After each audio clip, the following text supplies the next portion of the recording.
The envelope arrived on a Monday morning, March 18, 2024, 9:23 a.m. My assistant Rebecca brought it in with my usual stack of partnership proposals, merger inquiries and strategic alliance requests. Morrison and Whitley received dozens of these every week. Smaller firms hoping to partner with one of the largest corporate law firms in the country. Most got a polite rejection letter. "These need your review," Rebecca said, setting the stack on my mahogany desk. "The Anderson Group merger is time-sensitive. And there's a partnership proposal from a small firm in Chicago that might be worth considering." Chicago. I looked up from my laptop. "Which firm?" She checked her notes. "Brennan Associates. Mid-sized, about 40 attorneys. They're looking for a strategic partnership to handle overflow work and access our international resources." Brennan Associates. My father's firm. I kept my face neutral. "Leave it with me. I'll review this afternoon." After Rebecca left, I stared at that envelope for a full 5 minutes before opening it. The proposal was professionally formatted, comprehensive. 12 pages detailing Brennan Associates' practice areas, client roster, recent cases and financial projections. The firm specialized in corporate law and business litigation. Solid work, respectable if unspectacular. But the numbers told the real story. Revenue down 23% over 3 years. 3 major clients lost to competitors in the past 18 months. Aging partner demographic with no clear succession plan. Overhead costs climbing while billable hours declined. They were drowning. Slowly but inevitably. This partnership wasn't about growth. It was about survival. The proposal was signed by 3 senior partners, Robert Brennan, Thomas Mitchell and Michael Brennan. My father's name was first. Robert Brennan. The man who'd told me I'd never make it as a lawyer. Who'd skipped my law school graduation because he had a case to prepare. Who'd spent my entire childhood comparing me unfavorably to my older brother Marcus. And now he was coming to me for help. He just didn't know it yet. I picked up my phone and called Rebecca. "The Brennan proposal. Schedule a meeting for tomorrow at 2 p.m. Full presentation. Tell them to bring their senior partners. All of them. All of them." I hung up and sat back in my chair, looking out at the Manhattan skyline from my corner office on the 43rd floor. Tomorrow was going to be interesting. The problems with my father started early. I was 8 years old when I first heard him tell someone I wasn't smart enough to be a lawyer. It was at a family barbecue. July 4, 2001. My uncle had asked about my grades and before I could answer my father had laughed and said, "Katie's a solid B student. She tries hard." But Marcus has the brain for law. Got his grandfather's analytical mind. Marcus was 10. He'd won some school debate competition.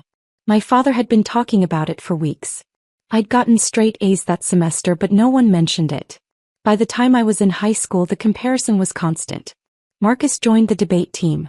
I joined the debate team. Marcus was team captain by sophomore year, my father would say. Real natural talent. I became captain junior year. My father didn't come to any of my competitions. Marcus got into Northwestern for undergrad. I got into Princeton. Northwestern has a better pre-law program, my father said. More practical. Marcus scored a 168 on the LSAT. I scored a 172. The LSAT doesn't measure what really matters, my father told his partners at dinner. You need instincts. Courtroom presence. Marcus has that. When I got into Harvard Law, my father's response was, well, they have to fill their diversity quotas somehow. I was a white woman from an upper-middle-class family. I'd gotten in on merit. But he couldn't admit that. The breaking point came during my second year at Harvard. I was home for winter break. December 2014. My father was hosting a dinner party for his partners and their families. I was helping my mother in the kitchen when I heard him talking in the living room. Marcus is clerking for Judge Patterson this summer, he was saying. Federal Appellate Court. That's the kind of experience that builds a real legal career. What about Katie? Someone asked. Isn't she at Harvard Law? Katie. My father's voice was dismissive. She's doing fine, I suppose.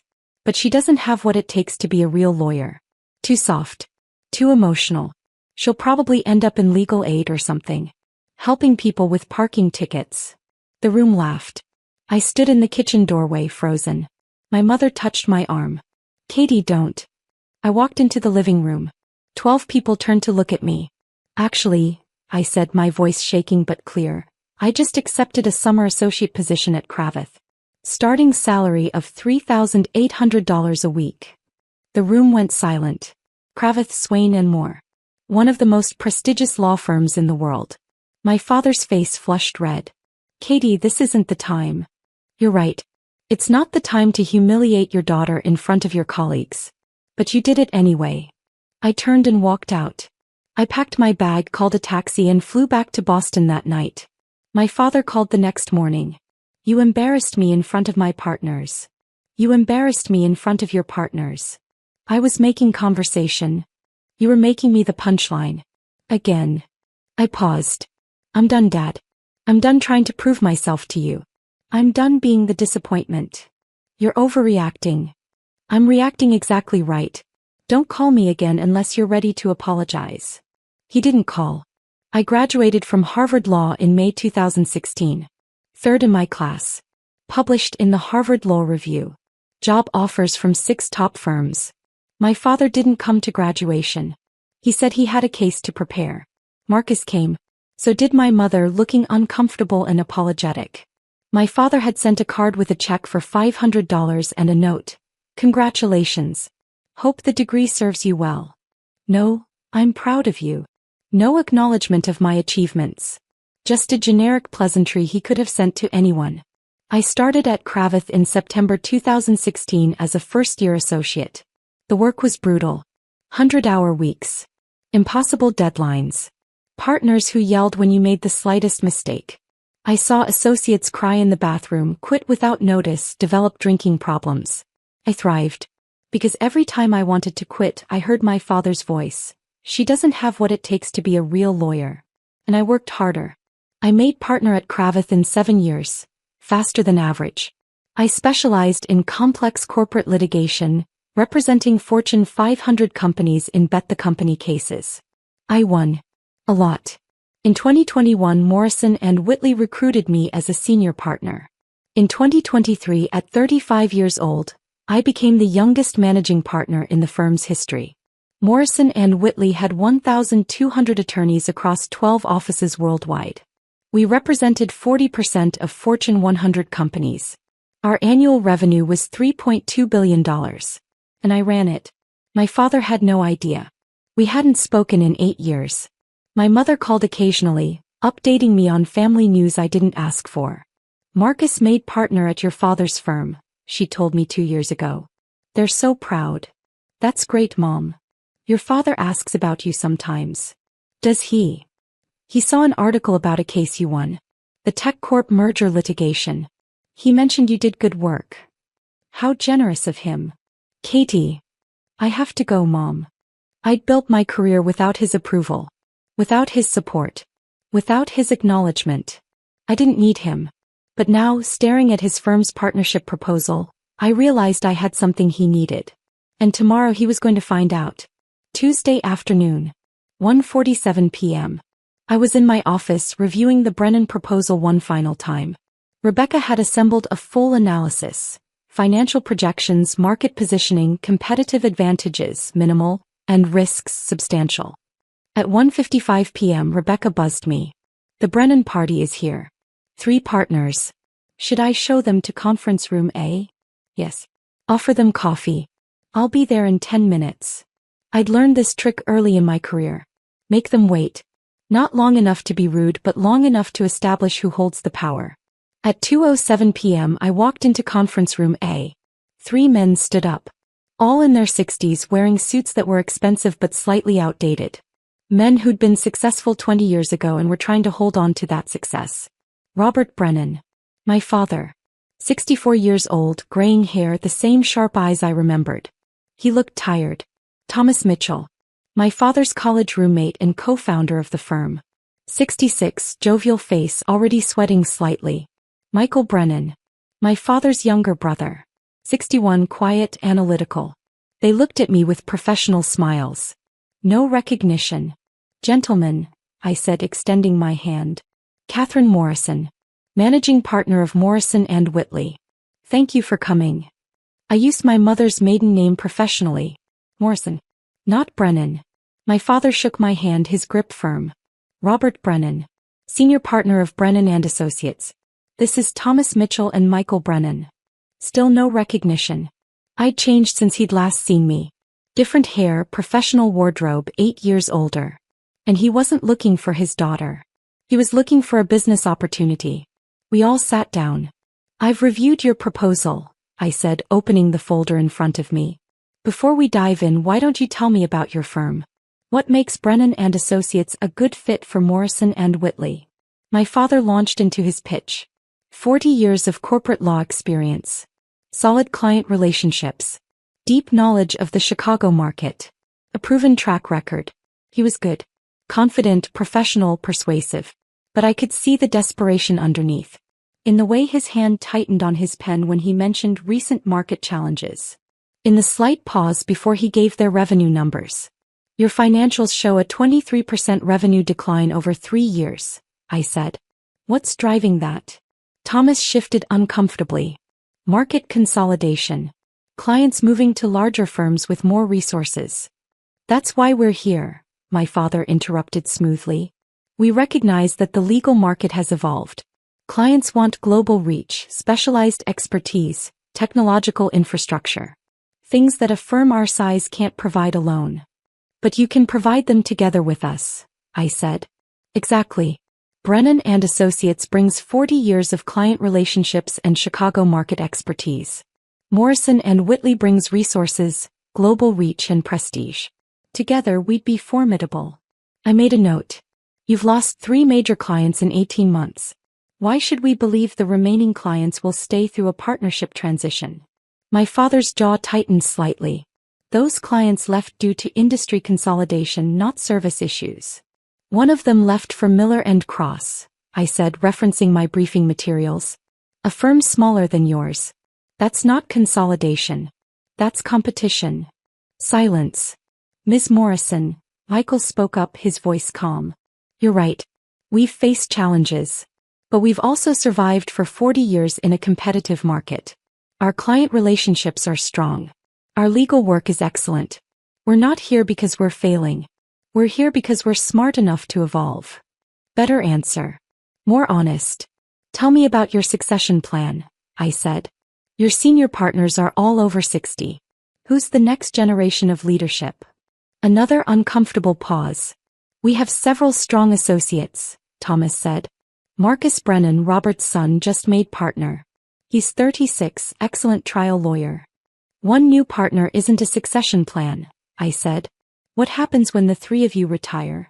That's part of why we're seeking a partnership, my father said. Access to Morrison & Whitley's resources would help us recruit and retain top talent. Young lawyers want to work for firms with global reach. I sat back. Let me be direct. Your proposal asks for access to our client base, our resources, our brand. In exchange, you offer client relationships that are shrinking and expertise that we already have in-house. Why would we agree to that? The temperature in the room dropped 10 degrees. Because, my father said, his voice tight, we're offering you the Chicago market. 40 years of relationships with every major corporation in the region. You can't buy that kind of institutional knowledge. We can hire it, I said. We could recruit half your associates tomorrow and get the same knowledge for less. I was being harsh. More harsh than I needed to be. But I wanted him to feel what I'd felt for years. Inadequate. Not good enough. Ms. Morrison, Thomas said, perhaps we got off on the wrong foot. We have deep respect for Morrison & Whitley. We're not here to demand anything. We're here to explore whether there's mutual benefit. Then let me ask you this, I said. What happens if we say no? What's your plan B? No one answered. Because from where I'm sitting, I continued, you don't have one. You're losing clients.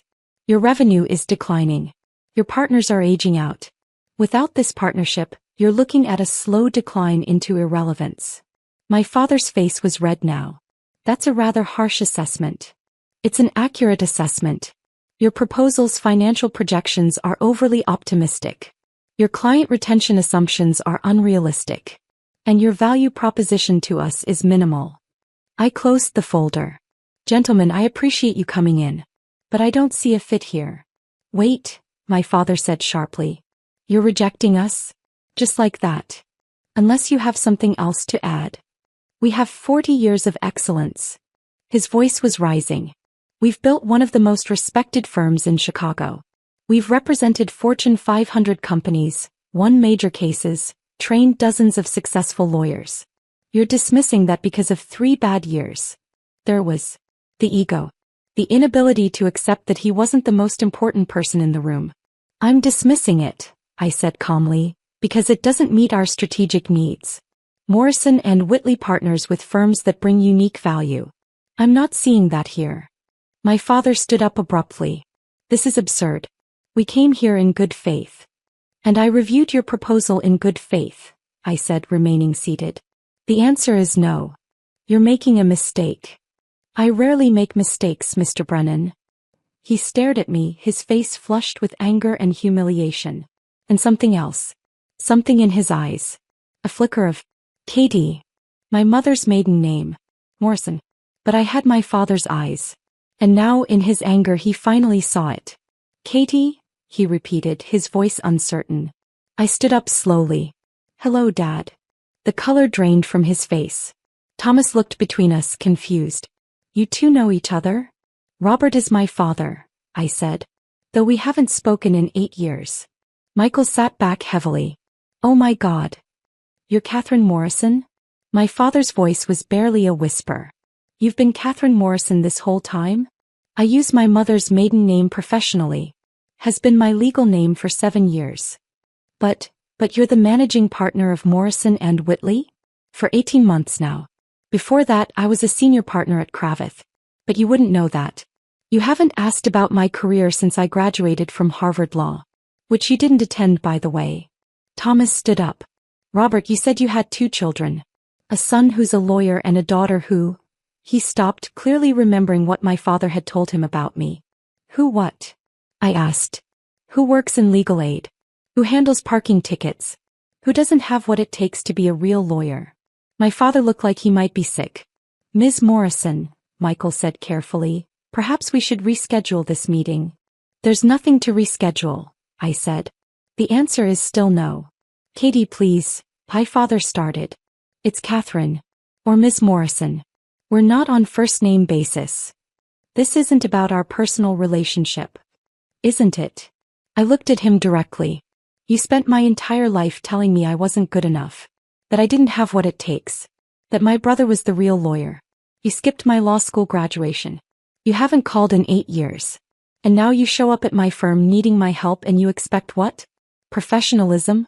Objectivity. I expect you to separate business from personal feelings. Like you did. My voice was sharp. Was it business or personal when you told your partners I'd end up in legal aid? When you said I was too soft to be a real lawyer? When you skipped the biggest day of my academic career? Silence. This is exactly the problem, I continued. You never saw me as a lawyer. You saw me as your disappointing daughter. And now you need me, professionally, and you can't handle it. I was wrong, he said quietly. What? I was wrong.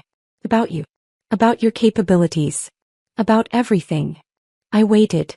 Katie, Catherine, you've built an extraordinary career. Managing partner at 35. At one of the most prestigious firms in the world. I didn't know. I should have known, should have stayed in touch, should have. He stopped. I'm sorry. 8 years of waiting for an apology. And now it came like this. In a conference room in front of witnesses because he needed something from me. Your apology is noted, I said. But it doesn't change my business decision. Brennan Associates doesn't fit our strategic needs. Please. My father's voice cracked. The firm is my life's work. 40 years. If we don't partner with someone, we won't survive. Then maybe you should have thought about succession planning earlier. Or client retention. Or any of the other strategic issues that are now threatening your firm's existence. You're going to let us fail? Just to punish me. I'm going to let you fail because your proposal doesn't make business sense. The fact that you're my father is irrelevant. Is it? He looked at me. Or are you enjoying this? Seeing me beg? That hit harder than it should have. This meeting is over, I said. Rebecca will show you out. I walked toward the door. Catherine, wait. I paused but didn't turn around. You're right, my father said. About all of it. I compared you to Marcus. I dismissed your achievements. I wasn't there when you needed me. His voice was heavy. I was a terrible father. And now I'm reaping what I sowed. I turned around slowly. He looked older suddenly. Defeated. I don't expect you to forgive me, he continued. I don't even expect you to help me. But I need you to know, I'm proud of you. Seeing what you've built, what you've accomplished without any help from me, I'm proud. And I'm sorry it took losing everything to say it. Thomas and Michael were staring at the floor, clearly wishing they were anywhere else. I'll review the proposal again, I heard myself say. My father looked up sharply. What? I'll review it again. Give me 1 week. If I can find a way to make it work, on terms that benefit Morrison and Whitley, I'll consider a modified partnership. Catherine, don't thank me yet. This is business, not forgiveness. If I do this, it's because I found a legitimate business case. Not because of our relationship. I understand. And Dad. I looked at him directly. If we partner, you'll be reporting to me. Your firm will operate under Morrison and Whitley's management. You'll follow our protocols, our standards, our decisions.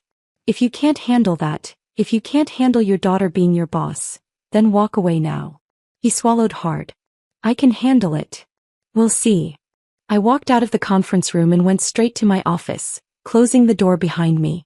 My hands were shaking. Rebecca buzzed me 5 minutes later. The Brennan party has left. Are you okay? I'm fine. Hold my calls for an hour. I sat at my desk, staring out at the Manhattan skyline, trying to process what had just happened. My father had apologized. After 8 years of silence, he'd apologized. And I'd agreed to reconsider his proposal. Was I being weak? Letting family cloud my judgment? Or was I being strong? Separating the business decision from the personal hurt? I pulled up the Brennan proposal again and started reading with fresh eyes. Over the next week, I had my team do a deep dive into Brennan Associates. The findings were mixed. The bad: revenue declining, client base shrinking, aging partnership, no succession plan. The good: their remaining clients were fiercely loyal. Their legal work was solid. Their Chicago market knowledge was genuine. And their overhead was low, they operated lean. More importantly, I saw something my initial review had missed. Opportunity. If Morrison and Whitley acquired Brennan Associates outright, not a partnership but an acquisition, we could absorb their clients, their expertise, and their Chicago market position. We could bring in their best associates, retire the senior partners gradually, and build a true Chicago presence. The Brennan name had equity in the market. We could keep it as a subsidiary. Brennan Associates, a Morrison and Whitley company. It would cost us less than starting from scratch. And it would eliminate a potential competitor. I drafted a counter-proposal. Not a partnership, an acquisition. Morrison and Whitley would buy Brennan Associates for $15 million. The 3 senior partners would stay on for 2 years in advisory roles, then transition to counsel positions. Their associates would be offered positions at Morrison and Whitley. It was a fair offer. More than fair considering their financial situation. But it meant my father would lose control of the firm he'd built. I called him on Friday afternoon. Robert Brennan, he answered. It's Catherine. Boss. Catherine. I've been hoping you'd call. I've reviewed your proposal again. I have a counteroffer. I'm listening. Not on the phone. Can you come to New York tomorrow? Just you, not the other partners. Tomorrow is Saturday. I'm aware. Can you come or not? I'll be there. He arrived at my office at 10 a.m. Saturday morning. I was already there, having spent the night working on the final details. He looked nervous, which was a first. Coffee? I offered. Please. We sat in my office, not the conference room. This conversation needed to be different. I have a proposal, I said, sliding a folder across the desk. But it's not what you asked for. He opened it and started reading. I watched his face change as he processed it. Confusion. Understanding. But you want to buy us, he said finally. Yes. For $15 million. It's a fair price based on your current financials. We'd lose the firm. Lose control. You'd lose ownership. But you'd save your clients, save your associates, and save your legacy. Brennan and Associates would continue under Morrison and Whitley. Your name would remain on the door. He read through the details. The 2-year transition. The advisory role. The of-counsel position afterward. I'd be working for you, he said. Yes. My daughter would be my boss. Yes. He set down the papers and looked at me. Is this revenge? Making me report to you? No. This is business. It's the best option for both firms. There's no other way? No partnership structure that preserves our independence. I could force a partnership on terms that would slowly strangle your firm. Give you just enough resources to survive but not thrive. Keep you dependent on us while we extract value from your client base. I paused. Or I can do this cleanly. You get a fair price, your people get protected, your name stays intact. In 2 years, you retire with dignity instead of watching your firm die slowly. Those are my only choices? Those are the only choices that make sense. He stood up and walked to the window looking out at the city. 40 years, he said quietly. I built that firm from nothing. 3 lawyers in a small office in 1984. We grew it to 40 attorneys, handled major cases, trained dozens of lawyers. It was my legacy. It still can be, I said. Under Morrison and Whitley, the Brennan name will reach further than it ever could independently. Your associates will have opportunities you could never give them. Your clients will get resources you can't provide. But it won't be mine. No. It won't be yours. He turned around. Why are you doing this? Really? You could have just rejected us. Let us die on our own. I thought about that. Because you were right about one thing, I said finally. You did build something worth preserving. Brennan and Associates is a good firm. It doesn't deserve to die because of market forces or poor planning. I paused. And because those associates deserve better than to watch their careers collapse with a sinking ship. I was one of them once. I know what it's like to work for someone who doesn't see your value. The implied criticism hung in the air. I wasn't talking about you, I said. But if the shoe fits. He actually smiled slightly at that. Fair point. He came back to the desk and sat down. If I agree to this, if we do this, can I ask for one thing? What? Can we try to rebuild our relationship? Not just business but father and daughter. I looked at him for a long moment. I don't know, I said honestly. 8 years is a long time. You hurt me deeply. Multiple times. I know. And I'm not the same person I was. I don't need your approval anymore. I don't need your validation. I built this career despite you, not because of you. I know that too. So what exactly are you asking for? A chance, he said simply. To know the person you've become. To be part of your life. To be a father if you'll let me. I felt something crack in my chest. That small part of me that had always wanted her father's approval, no matter how much I denied it. We can try, I said carefully. But it'll take time. And I need you to understand, I'm not looking for a father figure anymore. If we rebuild something, it'll be different than what we had. I understand. And if you compare me to Marcus one more time, we're done. Professionally and personally. He actually laughed at that. Fair. Though I should tell you, Marcus has been reading about your career. He's actually intimidated by you. Good. We sat in silence for a moment. Will you take the offer? I asked. Can I discuss it with Thomas and Michael? Of course. You have until Monday. But Dad. Yes. This is the only offer. I won't negotiate. It's fair, it's generous, and it's the best option available. If you say no, I'll wish you luck and we'll move on. Understood.